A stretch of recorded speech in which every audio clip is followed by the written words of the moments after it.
Welcome back to the channel, and it's actually been 2 weeks since I've made a review, so this will kind of be a nice way to pick up the pace again with these, as there really isn't any major story in this game, but was still fun and interesting nevertheless, so far becoming my favorite Katamari game I've played, even without a fun story backing it up.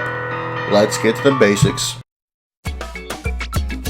Alright, to start off, this game plays slightly differently to the other Katamari games I've played, as in order to actually move, not only do you need to press the direction on the D-pad, but you also have to press the corresponding buttons on the PSP, and I really dislike this, but I'll get more into that in the cons section.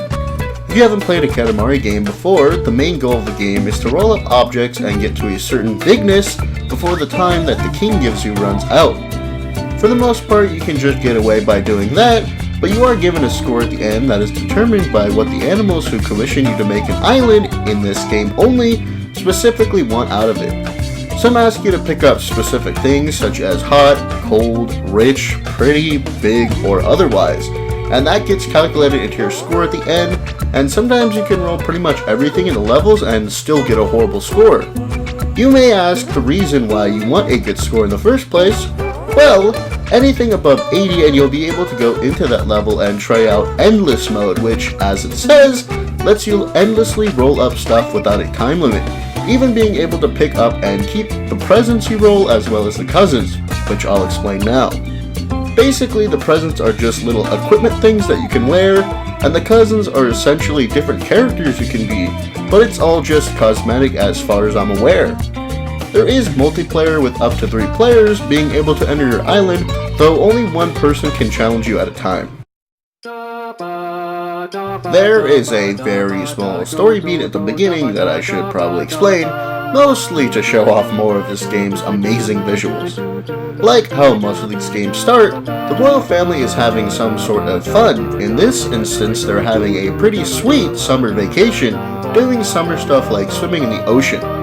Sadly, this royal family is a little too big to be doing that, and the king ends up creating a giant tsunami that floods a bunch of islands that various animals are living on, leaving them stranded. This is where the prince is again forced to fix his father's mistakes and roll up enough things to create new islands for these animals to have a place to live once again. This game really has a lot of good things going for it. Compared to the other Katamari games I've played, there are a lot more levels, and the extra little missions you can do are very fun. Also, this game has some of the best music so far in the series to me, but that's definitely not to say that the other game's music is bad. But I found myself straight jamming out to almost every track while playing through the game, especially to Que Sera Sera, which is one of the best pieces of video game music I've heard, which is making me super excited to eventually get around to Katamari Damacy, since it's from that game. Everything was pretty fun, and like I said at the beginning, I really didn't mind that much that there wasn't a really big overarching story to what was going on, keeping it nice, simple, and fun. The only cons were, like I mentioned, the controls.